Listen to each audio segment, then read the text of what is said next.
G'day, ZiggyD here, and welcome back for part 3 of the Path of Exile Survival Guide. At the end of the last episode, we just finished killing the first major boss in the game, Brutus. And up to this point, we have had a few reasonably tough fights, but it's from Brutus and beyond as we move forward in the game that things start to get really interesting. We have a few extra challenges to deal with as we move forward. So, we're going to go ahead and jump straight into the next zone, the Prisoner's Gate. Now, after killing Brutus, you can simply portal out or simply log out of the game, and that's what I did then. And you automatically get the waypoint for the next zone. This happens after a few major bosses, so it's an interesting mechanic that you can take advantage of in races or if you're just trying to level up quickly and save some portal scrolls and things like that. But we're going to go ahead now and waypoint to the Prisoner's Gate, which might just almost accidentally click the wrong thing, but it's all good. Prisoner's Gate is fairly tough. It's very much like the previous zone we did, the Climb, where we're facing a lot of goatmen and flaming dogs and things like that, so we have to be reasonably careful. Now, I am going to go ahead and level up my Burning Arrow skill. I've had quite a few questions as I move forward. I'll just talk a bit about this, about how to know whether you should be leveling up your skills. Now, first I'm just going to run along the road just to show you guys something. And I had a few questions about when people should be leveling up their skills, or when they should not be leveling up their skills, more importantly.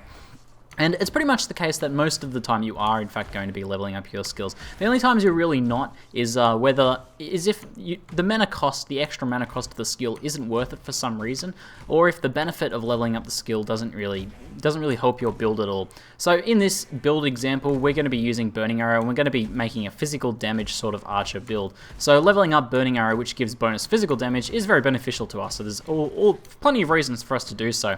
But if for some reason we were using, for example, Lightning Arrow, and we were making an elemental based build and didn't really need any physical damage bonuses, which Lightning Arrow gives physical damage bonuses when you level it up as well, there wouldn't be too much of a point to leveling up Lightning Arrow beyond, say, level 5, where it starts to increase in mana. This just saves you some mana, and you don't really lose out on much since you're only losing out on some bonus physical damage, which doesn't really help your build out anyway. There's a few other examples, like the Clarity Aura, which gives mana regen.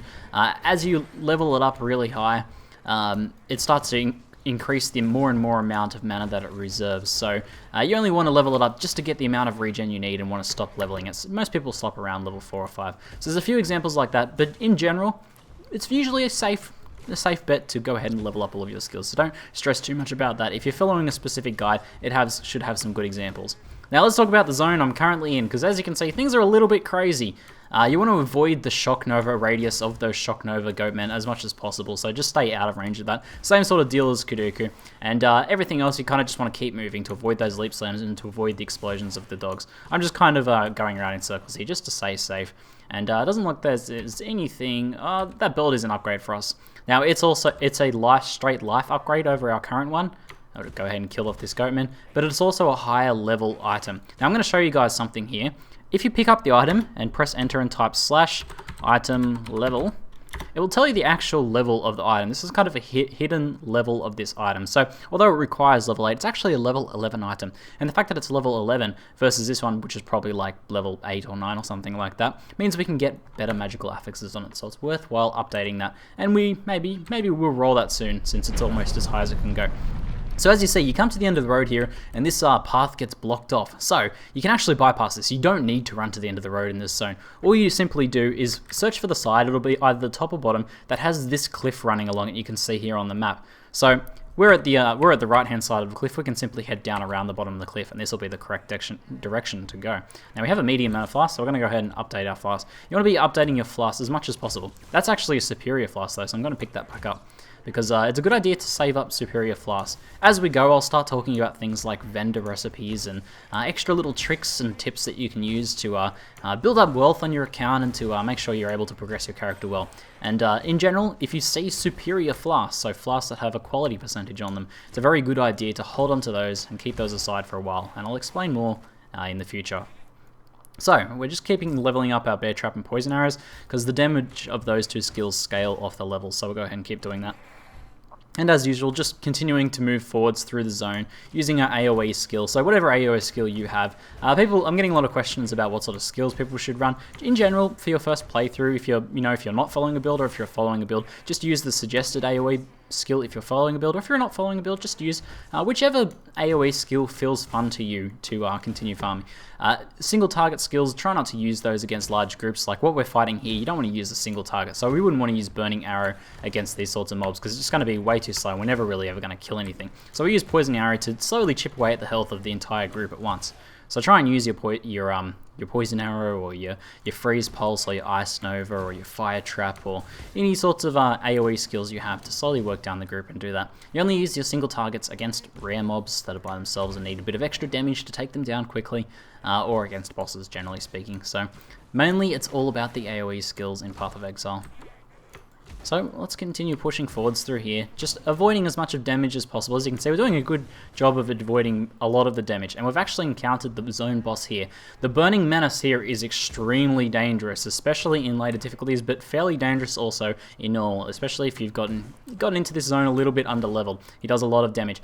Now, when you sort of get too close to him, you'll notice he'll put me on fire every now and then when he gets a little touch off on me, and that is a pretty strong damage over time effect. It'll bring your health down quite badly.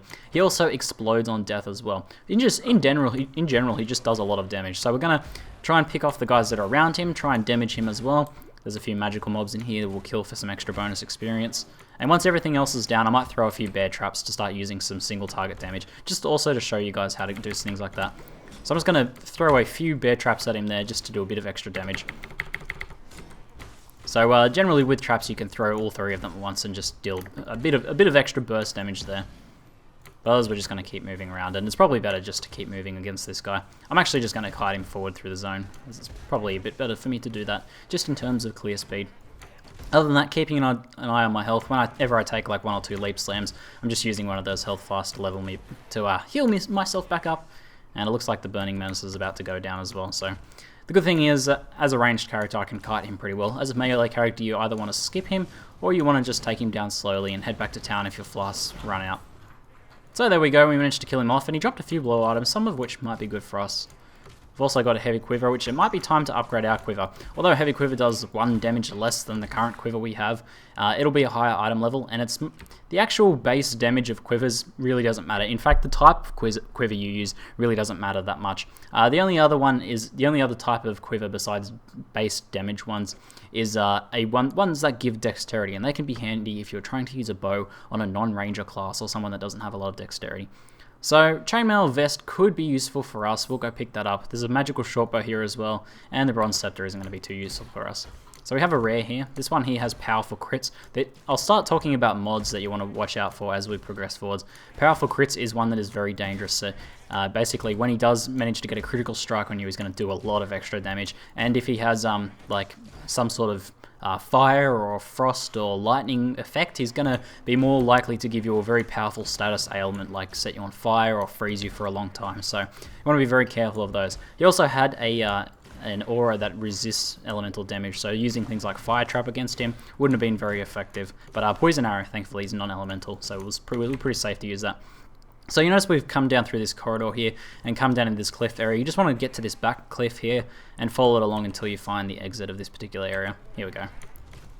So as usual, just continuing to push through here. A lot of people actually who were like trying to power level and move very quickly will just completely run through this zone almost without killing anything, because a lot of this stuff can be kited just straight up by just like running like we are now, and you can skip through a lot of stuff here, and it's reasonably safe to do so, especially if you just kind of stick to the open areas and just keep moving forwards and use your Quicksilver Flask whenever you have it, and just try and stop yourself from getting trapped against a wall or something like that.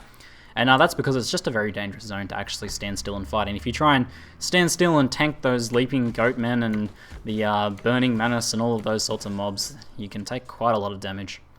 So now we're moving forwards into the ship graveyard.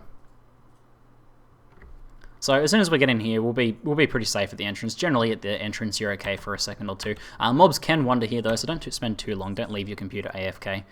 Now, we are going to go ahead and grab this life here. Now, in general, people have been asking me what sort of route they should take on the passive tree. Although there is a link in the description showing the overall passive skill tree we're using, the route can be a little bit hard to know. In general, we want to be rushing straight for blood magic as soon as possible. So we're going to be taking the most direct route there, only stopping to get life as we go. And we might also grab iron reflexes on the way as well. So life and iron reflexes are the ones we really want to spend a bit of extra time getting, because they're going to help keep us alive and help keep us safe. So, in here we've got more rowers, as you can see, charging rowers, and we've also got other sorts of mobs we've seen here, like these Merveil's Chosen, which use those wave attacks. So, you want to keep your distance from them, or just move side to side like we did before to deal with those. And same deal with the rowers, you just want to move side to side to avoid their charge attacks. So we're sort of kiting around, but also moving left and right. Now we have encountered very quickly in here the waypoint, which is good. Sometimes the waypoint can be a little bit further along. You'll also notice on the map here that there's this up section here. Now you actually get a quest from here, but we don't need to go talk to the quest giver. We can just go complete the quest ourselves and then come back to him. And we will do this in this particular run through, because this quest gives us a passive skill point, which is very handy.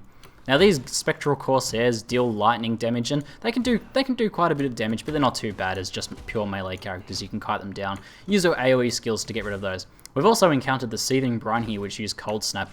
There's not too much to say about Cold Snap. It's very, very difficult to avoid, so you just need to keep an eye on your health, and if you do get frozen, try and get out of there and wait for your health to recover, and yeah, not too much you can do. Cold Snap has a pretty high chance of freezing you, so it's a bit of a tough skill to deal with, and it's a very hard one to dodge. We've got a rare rower there, so we've got to be very careful of that. Very dangerous mob. We can actually... We'll have a look at the affixes. We have powerful crits as well, so if it happens to charge us and hit us with a crit, it's going to do quite a lot of damage, you know, potentially 1 or 2 shotting us, so we want to be careful of that. So I'm just going to use my Quicksilver Flask to put a bit of distance between it. I might actually throw some bear traps down. Bear traps will actually hold it still once it triggers them. Once it triggers them, there we go. And we'll finish killing off this guy. Now we should be able to get through most of Act 1 in this episode as well, so pretty good stuff. The second half of Act 1 doesn't take too long. You can kind of beeline through it very quickly. We actually found a magical quiver, fantastic, and we'll grab that helmet, because both of these are a potential upgrade. So we'll go ahead and ID the quiver and the helmet. The helmet's not bad, with some life, and rarity is okay. And we've got some resistances on the quiver, so we'll go ahead and grab that. We don't need to keep that one. We'll check this quiver here. This is a very nice bow. Flat damage modifiers on weapons in the early game are very, very good. They're very good in the late game as well, but even just like 1 to 23 lightning damage, it's going to make a big difference to your DPS. So we can see here, we'll look at Burning Arrows, 25 DPS currently. We'll switch over to our lightning damage bow. Make sure to put Fire Arrow back in there. And we go all the way up to 47, almost doubling our DPS there, so very, very powerful. I'll go ahead and identify this as well, just in case we've got some life. No life, unfortunately. We do want to keep an eye out for a life chest, would be great to have. Now, that bow isn't a huge deal for Poison Arrow, because mostly the damage we're getting from Poison Arrow is the area of effect, which doesn't scale from that sort of flat damage modifier. But it's very nice. It'll help us out with single target, which will be helpful in the future as well. So this is a bit dangerous here. This rower here, again being a rare rower, also has, as you can see, this aura around it is an energy shield aura. You really want to focus down the rare that's giving the energy shield aura, because it'll actually make all of the other mobs around it much harder to kill. So we're going to focus him down as soon as possible. The extra damage from our lightning bow helping out a lot there. There's a pair of magical boots. We always want to check those for move speed. We don't actually... we already have move speed boots, so I'm not even going to worry about checking those ones out. I'm just going to go ahead and get rid of these magic items just to keep our inventory nice and clear. Now what we're looking for here is a boat, and we've actually found it here on the map. So this sort of red area here is the exit to the zone we want to go to for this side quest. Now we did make sure to grab that waypoint, but that's pretty good. Just in case we need to back out or something, we'll be able to have a pretty short cut into this entrance. In here we have a bunch of little squid creatures. Again, just pretty easy to kite these ones around and just avoid the waves from their mothers there. Their brood mothers. However, this zone is much more dangerous than it would appear from first impressions here. What we're actually going to encounter soon is Flicker Strike ghosts. Well, you know, I'm using my descriptive names for all of these creatures basically. But here we go. We've got the Cursed Mariner or Mariner. They've got they use Flicker Strike. Now I'll show this off for you guys. Yeah, so as you run through, they'll actually teleport to you, and that teleport attack does a lot of damage. These guys also deal lightning damage themselves, so if they happen to crit you, they'll shock stack you, which will cause you to take more damage, making you more perceptible to those flicker strikes. Poison Arrow is very effective against a lot of the things in here because they have Energy Shield, and Poison Arrow cuts through Energy Shield. But these Flicker Strikers are very dangerous. Now, there's a few ways to deal with this zone if you're having trouble. If you've managed to pick up a decoy totem, say you're playing a Marauder or something, then that's a great way to do it. If you're playing a Witch, you can use Summon Skeletons or Summon Zombies to distract the Flicker Strikers. And there's a few other things you can do like that, but mostly you just want to take it very slow through here if you're a character like myself. That's the only way I have to deal with it. Now, here is a longbow. I'm not going to bother identifying this because the shortbow has much faster attack speed than the longbow, and we mostly want attack speed for our poison arrow, so I'm going to go ahead and skip that. I'll try and keep describing, you know, the reasons why I'm picking up things or not picking up things, or why certain items are good compared to other ones, because this is the sort of stuff that'll just help slowly reveal to you the inner workings of the game and what actually makes good gear good and what makes bad gear bad. But we're also going to keep an eye on the gear we have. I will pick up that rugged quiver in case it's better than our current one. Although we did get resists on our current one, which is nice. Life would be much better. So I'm just going to take it nice and slow through here.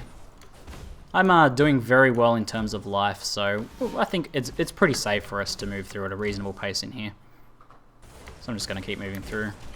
As you can see, another way to deal with flicker strikers if you're a melee character and don't have any way of distracting them is actually to stand still. If you stand still and they're on top of you, they won't flicker strike. They'll only flicker strike if you move around. So as a ranged character they're pretty dangerous.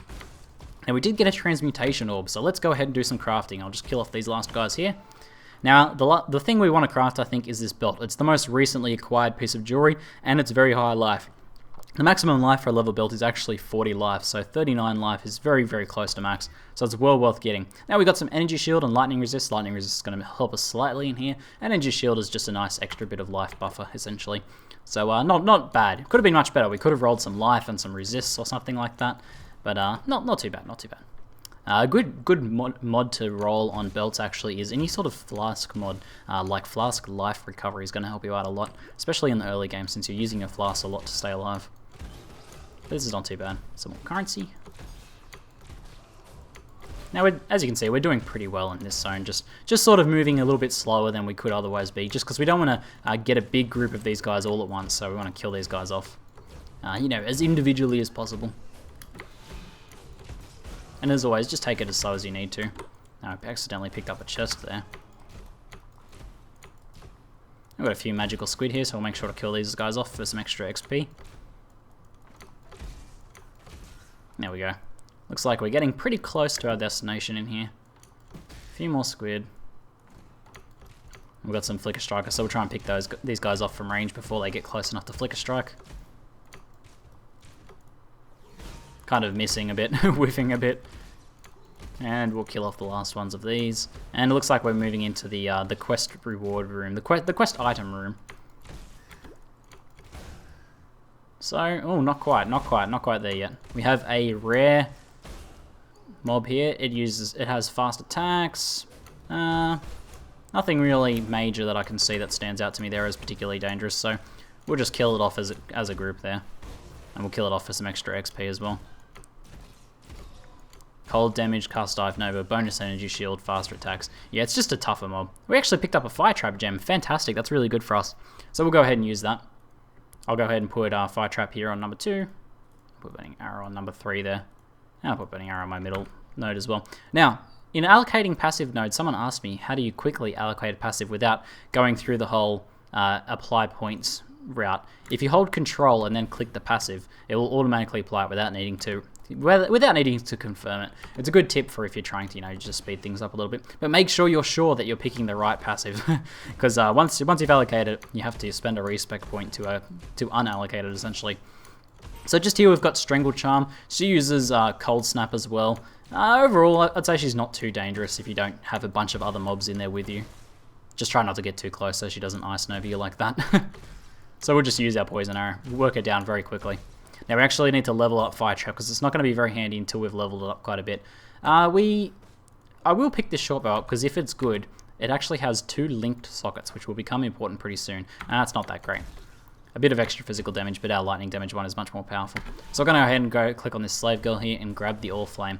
Now we can just scoot straight out of this zone now, because when we click on this door, it's actually going to teleport us pretty much right where we need to be. As you can see, we're right next to the entrance here, and right next to where we need to turn in this quest. So we'll go ahead and Quicksilver up here. Now I'm going to give you a little bit of a spoiler here. When we talk to Captain Fairgraves, it's going to be a trap. So what we're going to do is we're going to click multiple times really quickly over here. Run our way! We want to get out of there before all the skeletons surround us and get us trapped in there. Because you don't want to die to Fairgraves by being trapped by skeletons. But as our fire trap levels up, it'll become more useful. It's not too useful at the moment. it's not going to do much damage until it levels up a bit more. So we'll just use this. We should actually be using our single target attack against just a foe like this. There we go. Nicely taken down. There's a longbow, chainmail tunic. Yeah, I will pick up the chainmail tunic because we're still in need of a better chest. I would really like to get some life on our chest. And just some fire resist, a very small amount of fire resist, not too helpful. So we'll keep leveling up fire trap. And we'll zoom along. Now we pretty much just want to follow this upper section here, this coastline. Just being careful of rowers and all of these guys. And we found the exit to the Coves. Now the Coves used to be a decent spot to farm, but it's actually gotten a fair bit more dangerous in recent times. There are these little crabs in here that attack you and apply a vulnerability curse, which makes you take a lot of extra damage. And there's also these gluttonous gulls, which I'll kill off some of them and show you what they do. They actually consume the dead bodies of their fallen comrades and then spit them at you. And that does a lot of damage as well. So the tip for dealing with these guys is to try and kill them off first before you kill other enemies around them, or to you know, try and target them down out of the group, or to try and draw them away from some dead bodies at least. Of course, if you do lead them over to where you've killed some enemy foes, some mobs, ooh, an alchemy orb, you can actually use the fact that they're going for the bodies to have a chance to kill them without them attacking you. So, of course, you can turn that against them, the fact that they beeline straight for those bodies. There's a light brigandine, we'll go pick that up. We don't need any better boots, our boots are very good at the moment. So our boots, yeah, our boots have resists and some extra evasion and move speed, they're pretty decent. So we'll go ahead and identify this. Oh, we managed to get some life. Now we need extra strength before we can wear that, so we'll see if we can deal with that. I'll get rid of this stuff that we don't need, just to give us some extra space. You can, of course, go back to town, use a portal scroll if you've got quite a few to go ahead and sell those, but I'm not too interested in doing that. The time spent taking to do that isn't too worth it. Oh, we've encountered another domination shrine, it looks like. We'll go ahead and target this goal down first before it starts spitting at us. And we'll kill off a few of the mobs here. Now, I actually found an alchemy orb. Alchemy is a mid-level currency, reasonably rare, but you still will sell quite a few of them, you know, over a few hours of farming. And essentially, they turn a white item into a rare item straight away. They're really useful for creating items that if you're really hurting for a particular slot. As we move forwards a little bit later in the game, I wouldn't use them this early, I'd save them. There's actually 2 shrines here. Otherwise, they can be used to trade pretty much straight up for good leveling gear. Most decent leveling pieces of gear in a league that's been around for a while will go for 1 alchemy. Sometimes early on in the leagues, they'll go for 1 chaos, which is a higher level currency. But we don't want to spend that alchemy straight away, is basically the short of it. I'm going to kill off some of these guys, and I might go grab these shrines for myself. Double shrines. I don't think you can stack two of the same shrine, unfortunately. But that's fine. I don't plan on hanging around here for too much longer. We'll just kill this rare here. He's giving all of the mobs around him a vitality aura, which heals them up, so you want to kill him as quickly as possible. Otherwise, it's going to take a lot longer to kill everything. And we'll kill off these blue ones. Now, these zombies here, these fetid shamblers, release a bit of a tar patch when you kill them, and it slows you down, so dangerous if you're surrounded, and you want to kind of keep your distance from them as you kill them. There's a magical benefice, we'll grab that. And it removes bleeding, so that's actually pretty nice. There's not too many bleeds that we'll be encountering in the near future, but, you know, might be nice to have. So once you've started to level up your fire trap a bit, you can actually use the combination of poison arrow and fire trap to really beef up your AoE capability, because they do, of course, stack together and will do a lot of damage together. So we managed to level up. I'll go ahead and get my last little life point for this, where we are on the passive tree at the moment.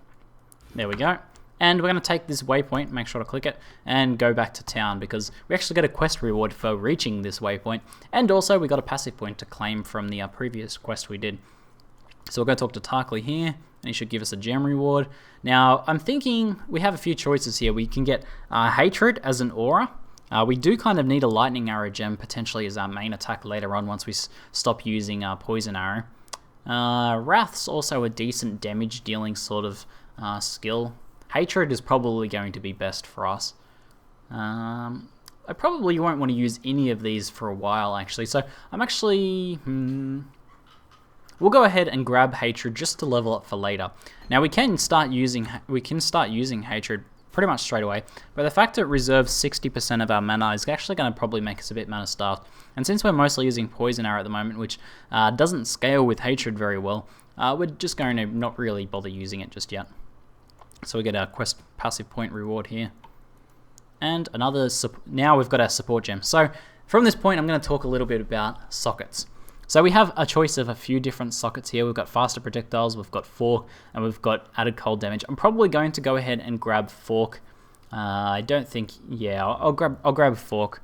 Essentially what fork does is whenever one of your projectiles hits, it forks off into 2 additional projectiles, so it makes it really useful, and it's actually somewhat useful for poison arrow. Now, in order to start using these, we need to actually start keeping an eye out now for items, for pieces of gear that actually have multiple sockets that are connected. So let's go ahead and sell these guys. I'm just not even going to bother identifying them so we get some extra transmutation shards. And we'll look here in the vendors. Now, ooh, this is nice. Cool. So this item here has 3 different sockets. They're linked so that if we wanted to use an axe, that'd be a nice axe to use. However, these are 3 different colored sockets. This is worth buying simply to resell back to the vendor. This is a little bit of a tip that you can use to make yourself a bit of extra currency. As you can see, this item costs 1 orb of transmutation.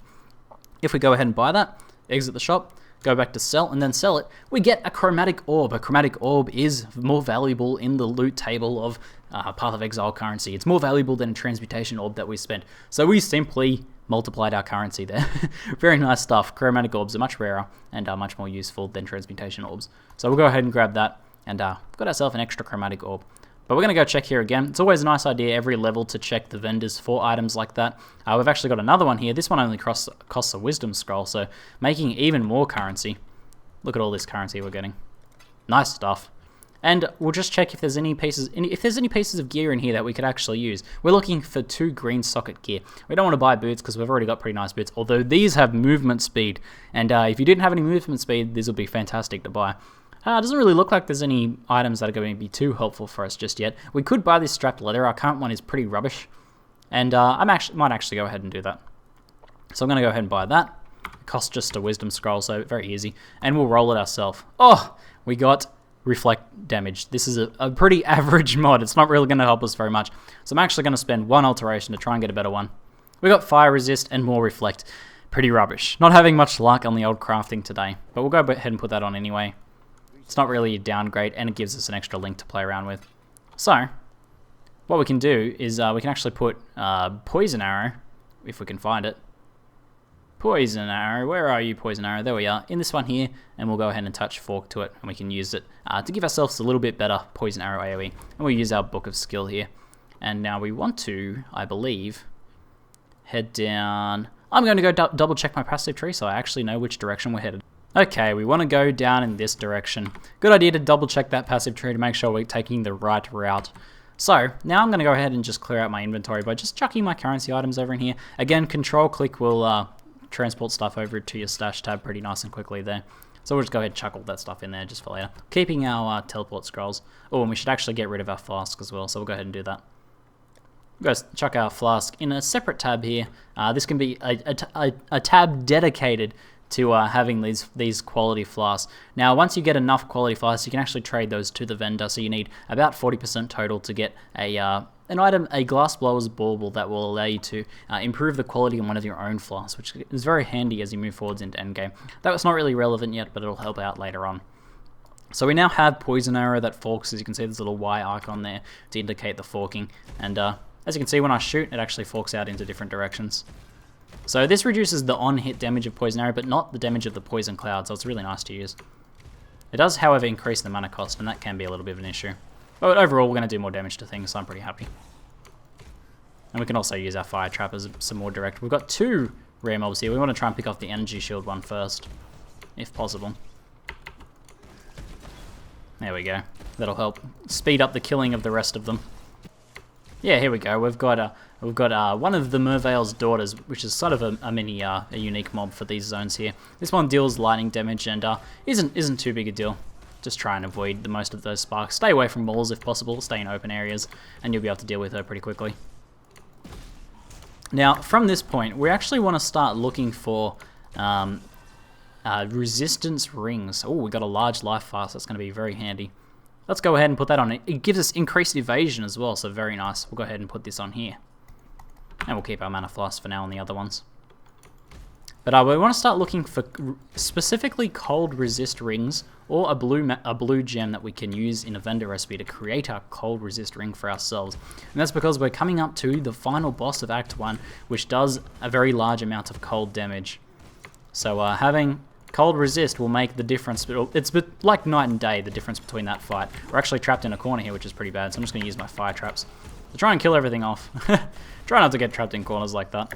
Oh, we actually had a bleed effect applied to us here, so our bleed flask is indeed going to come handy. It seems like these spectral bowmen apply the bleeds, so you want to keep an eye out for that. As you can see, we're bleeding, so the first thing is to stop moving until the bleed wears off, kill the enemies around you. But we also, if you'll remember, we had a mana flask here that removes bleeding. Now, if you do have that bleed effect and you do have a flask like this, you can go ahead and pop that to remove that bleed effect. Very handy to have these sorts of flasks that deal with these sorts of effects.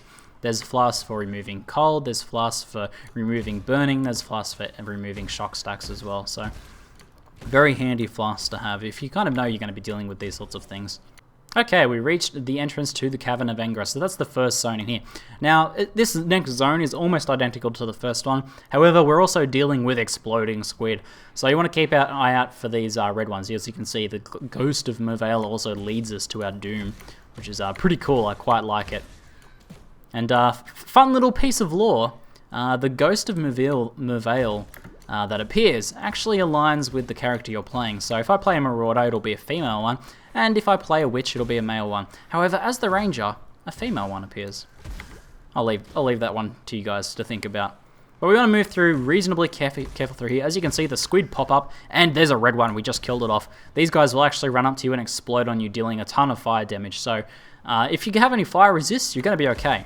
Which we don't really have any fire resists, I don't believe. We can actually double check this. Let's go to our character tab and check out our resist. We have 28 fire resist, so we're actually doing okay. That's not too bad for this early in the game.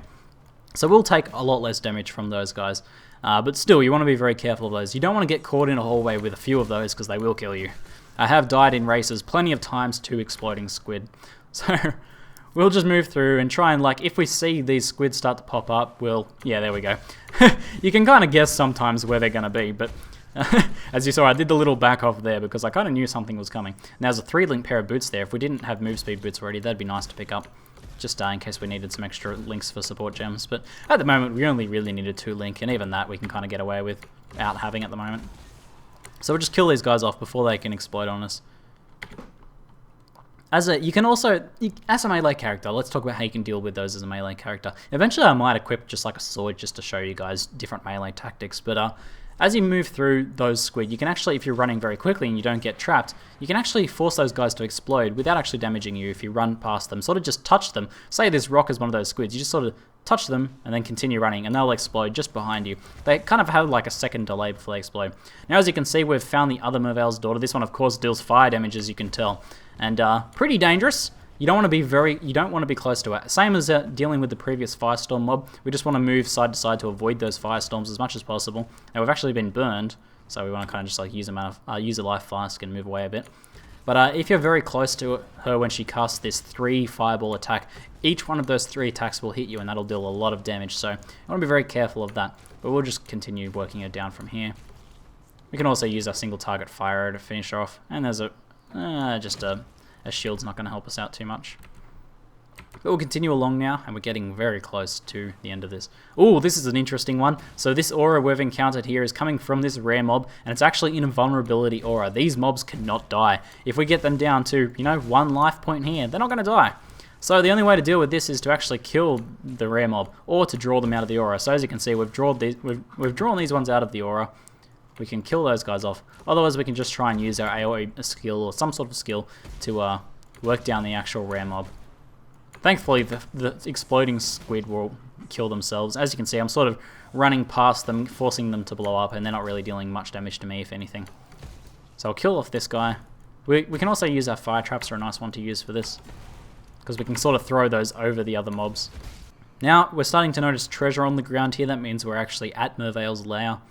And now's a very good time to head back to town, because we are not quite prepared for this fight. And I'll tell you why, we don't have any cold resist. So what we want to do first is check Nessa. I don't know if I'm pretty sure Yeah, she's not going to sell cold resist rings yet, so we have one option, and it's not available to us, unfortunately. We don't have any blue skill gems. If you have any spare blue skill gems that you're not going to use, you can simply go to Nessa, buy an iron ring like this, so this one costs 3 wisdom scrolls, buy this, and then if you sell the gem to her, I'll actually show this off. I'll show 2 things off at once. So, we're actually very low also on wisdom scrolls. If I had any blacksmith or whetstones, I'd sell one of those, but I'm going to sell an orb of transmutation instead. So we'll sell this for 4 wisdom scrolls, since we're desperate. We'll go ahead and buy this iron ring. And now let's say we didn't want split arrow. We can go ahead and trade split arrow for this iron ring here, and we get a lightning ring back in return. We don't actually need a lightning ring yet, but you want to trade this over for a cold one if you had one, for a blue gem, and get a cold resist ring for Merveil. I highly, highly, highly recommend it. Unfortunately, we don't have this available to us. The smartest thing to do would be to go back and farm for a while until we either got a blue skill gem, until a cold resist ring dropped for us, or until we just got a bit tougher. However, I'm just going to continue on and do this fight anyway, because I'm pretty confident I can do it without any cold resist. But I highly recommend you guys do your best, do your utmost to get some cold resist, at least for the first time through, and definitely for later difficulties. So, let's go fight Merveil, the final boss of Act 1. As you can see, she uses Ice Spear, Cold Snaps, with all sorts of fun effects, and she will freeze the crap out of you. Now, these Ice Spears, once they reach that second form, they will critically hit you very often, and will freeze you. So we're going to try and avoid those. We're going to use these pillars to avoid that. We're going to keep moving out of this Cold Snap as much as possible. We got frozen there. That's unfortunate. But we're going to slowly pick her off. Now, she has Energy Shield, and if you're like a melee character and you're having trouble tanking up against her, then I suggest going and getting Cold Resist firstly. But secondly, you need to keep sustained damage on her at all times. Fire Trap is a great way to do this, because you need to do whatever you can to stop her from regenerating her Energy Shield. If we leave her now, so once she gets out of her Fire Trap area there, let's just go away for a second. And just wait for a second. She'll actually start to regenerate her Energy Shield, as you can see. It's going to take a very long time to kill her if you have to keep taking out her Energy Shield. Now, Poison Arrow, thankfully, cuts through the Energy Shield, so it's fantastic for killing her off. Poison Arrow is a great leveling skill for multiple reasons. But that's why we use that, and we use the combination of that and Fire Trap to also deal damage to her life and to keep her Energy Shield down. Fire Trap deals constant damage to her, so it'll keep the Energy Shield away.